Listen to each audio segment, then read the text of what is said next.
Okay, so today we're going to be learning how to simplify expressions that contain rational exponents. We just learned how to write numbers in rational exponents and convert in between the two, and so now we're actually going to practice using them. So there's no real steps for these because it just depends on how you want to think of the problem, but we're going to follow the same properties that we used when we were doing properties of exponents, because rational exponents are exponents, so we can use the same rules. So we're going to do that because it's actually going to make our life simpler in this case. So if I look at this first problem, I have 3 squared to the 3/2. So now thinking about PEMDAS, you might want to actually figure out what 3 squared is, right? But if I think about this as properties of exponents, then this is a power to a power, which means that all I'm going to do is actually multiply the exponents together. So I'm going to start there. So this is now going to become 3 times 2 times 3 to the 2 to 3/2. Sorry, not 3 times, but 3 to the 2 times 3/2. Now, if you think, what is 2 times 3/2? Well, that's just going to be 3 to the 3rd power. And the reason why it's 3 to the 3rd power is because if I do some scratch work right here,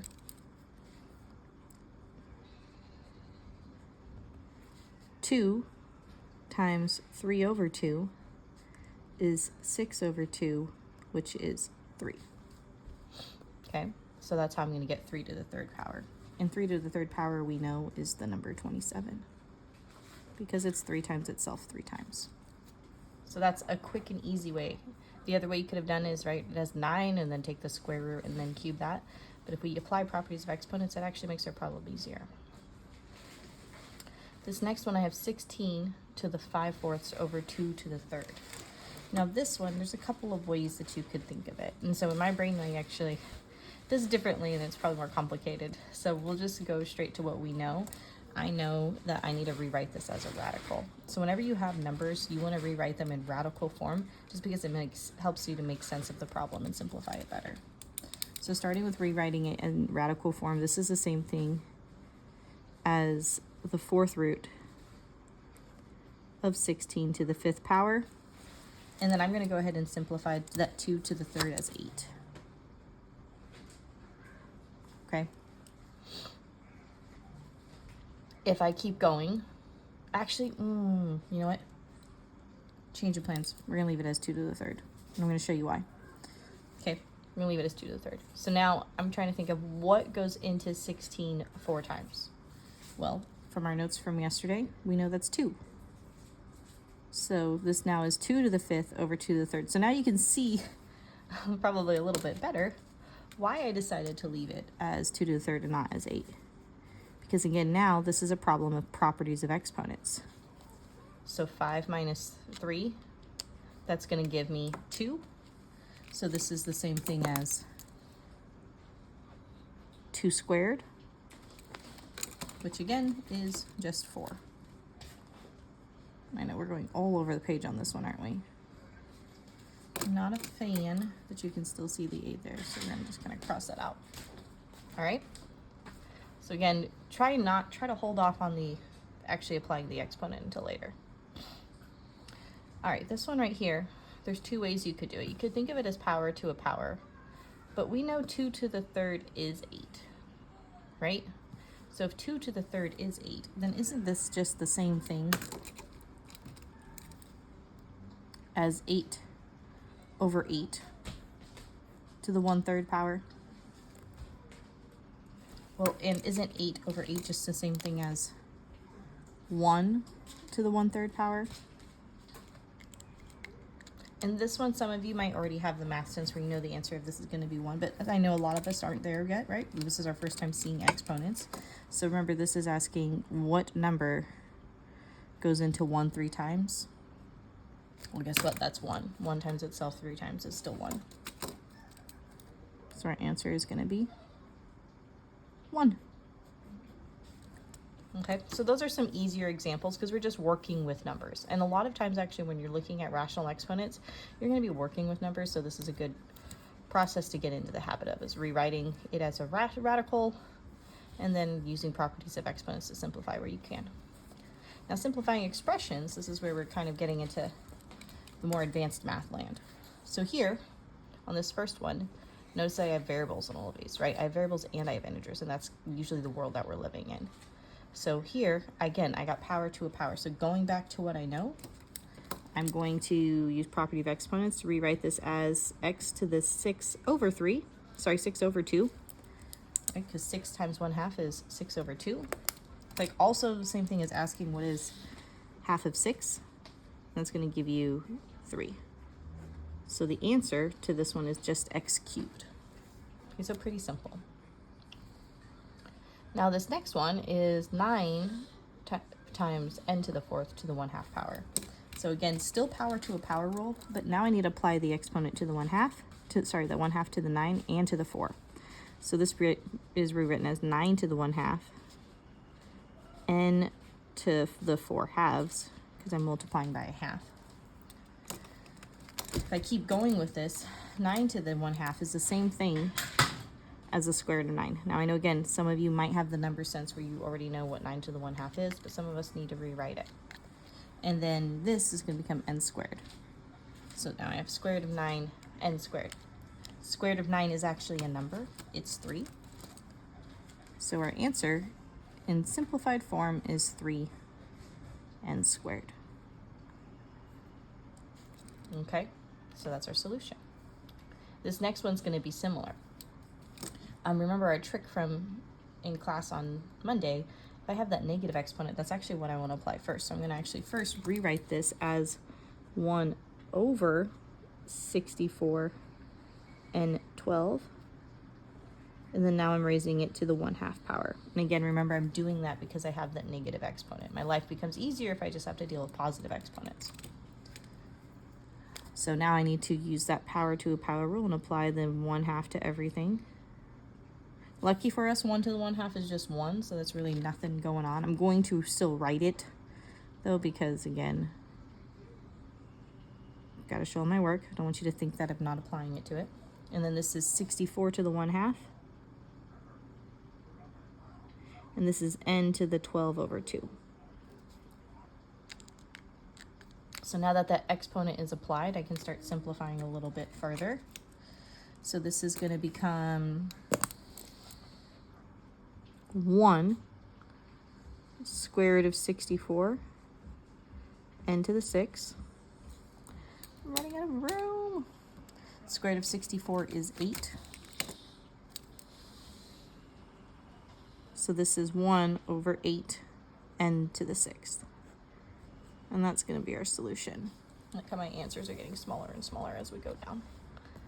All right, this next one is similar to how we did this one, but I'm just having a positive exponent. So it's more similar to what we did on B. So same thing, apply the exponent.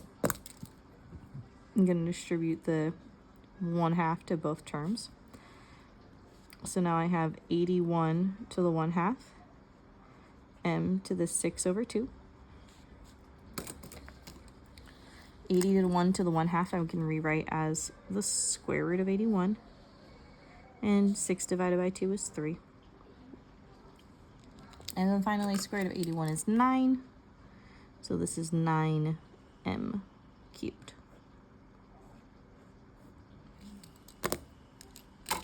We're cruising. All right, now E looks gross, but it's actually not that bad. And the reason why I'm saying it's not that bad is because I'm going to start by rewriting that as an exponent, okay? So when I have it in radical form and I have a bunch of variables, you have to remember that you can always go back and convert those radicals into exponents. And so that's what I'm going to do, because it actually, again, it's going to make our life easier. We're trying to make our life easier, not harder. So if I start with that, this is the same thing as 8, B6, C9, D negative 12 to the 1/3 power, right? If I rewrite it as a radical, that is what it is as a radical. So now what I'm going to do is I'm going to use the power to a power to apply the 1/3 to everything. And you might be thinking that seems like a lot of work, but remember, this is essentially just dividing everything by 3. So it's 8 to the 1/3, B to the 6 over 3, C to the 9 over 3, and D to the negative 12 over 3. Okay, And then now I can go on to the next step. The next step is, again, simplifying those fractions and rewriting it as a radical. So this 8 as a 1/3, I'm going to rewrite it as the cubed root of 8. This becomes b squared, c cubed, d to the negative 4. And don't forget, I haven't forgotten that that's a negative exponent yet. Now the cubed root of 8 is 2. So now I have 2 b squared c cubed d to the negative 4. Okay. Remember, we can't have negative exponents in our final answer, so I actually need to flip the d. So my final answer is going to be 2 b squared c cubed over d to the 4. Okay, so I did save the negative exponent for last, but that's because dealing with it in the beginning wasn't going to make my life easier. Okay, it wasn't benefiting me anything at all. Okay. All right, this one, guess what? We're going to do it similar to how we did the last one. So this one, I'm going to rewrite it as again, because I have variables, I'm going to rewrite it as a rational exponent. So x to the 2/3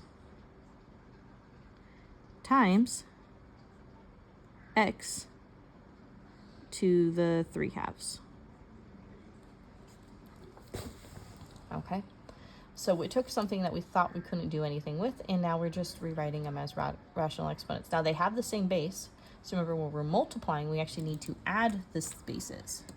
So this is the same thing as, sorry, not add the bases, but add the exponents. So x to the 2/3 plus 3/2. Okay, so 2/3 plus 3/2. Let's do some scratch work over here. Scratch. Okay, scratch work, 2/3 plus 3/2. So this is taking it back to 4th grade, which I know some of you probably don't remember. So remember, if I need to add numbers, they need to have the same base. So I'm going to multiply this by 2/2 and this by 3/3. So this is the same thing as 4/6 plus 9/6. And then if I add those two, I get 13/6. And that does not simplify. So guess what? This is going to become x to the 13/6 power. And it doesn't help us to rewrite it as a radical. We can, but it is the same thing. All right, so not a great answer, but it is still an answer and one that you can obtain. Okay. All right, so these are some fun problems. And when I say fun, I mean Miss A fun, which means they're probably not fun for you. All right, so we're going to go about these the exact same way that we did the other ones. So let's start. I'm going to start by distributing that 1/2. I do recognize that I have a negative exponent right here. Saving that for last. So let's go start by distributing the 1/2 power to everything. So this is going to become 3 to the 1/2, x to the 2/2, y to the 4/2, and I'm still timesing it by 3 to the negative 1/2 x cubed y. Okay. Now 3 to the 1/2, I'm still going to leave it right there. And the reason why is because I have a base of 3 right here as well. Okay. So this is the same thing as 3 to the 1/2 x y squared times 3 to the negative 1/2 x cubed y. Now, I'm multiplying these two terms, which means I'm actually just adding their exponents. So this is the same thing as, looking at the same basis, 3 to the 1/2 minus 1/2, because remember I'm adding, so it's like, in this case, because it's negative, it's the same thing as subtracting. X to the 1 plus 3, and y to the 2 plus 1. And then if I simplify that, well, 1/2 minus 1/2 is 0. So this is 3 to the 0, x to the 4, y cubed. Now remember, what's anything to the 0 power? Well, that's 1. So this actually doesn't even really exist anymore. So my answer is just x to the 4th, y cubed. Again, I like these problems because we start out with things that seem complicated and we're able to break them down so they're easier. Okay. This one, I know I've told you that if you have a negative exponent, you need to flip it, right? But here, it's actually simpler if we simplify inside the problem first. So let's do that. Let's simplify first. And in general, this is what you should do. You should simplify inside the parentheses if you can, and then flip it, because then you're flipping less terms. So we're going to start there. So 16 divided by 2, that becomes 8.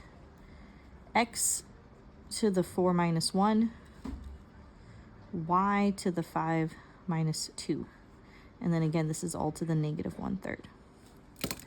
If I complete that math, that gives me 8, x to the 3rd, y to the 3rd, and this is to the negative 1/3. Okay. And if I apply the negative exponent now, this is going to be, let's see screen, 1 over, of course my green marker is dying now. Maybe this is just the dead one. You can do it. 8 x cubed y cubed to the 1/3. And then if I apply that exponent to everything, using the power to a power, this is going to become 1 over 8 to the 1/3, x to the 3/3, y to the 3/3, 8 to the 1/3. I can write it as a radical, but at this point you guys should know that it's 2.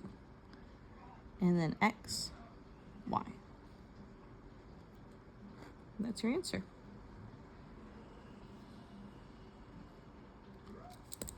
Okay, so some cool math. That's what our notes were on today. And hopefully this will give us lots to look at and to use to when we're practicing how to simplify rational exponents.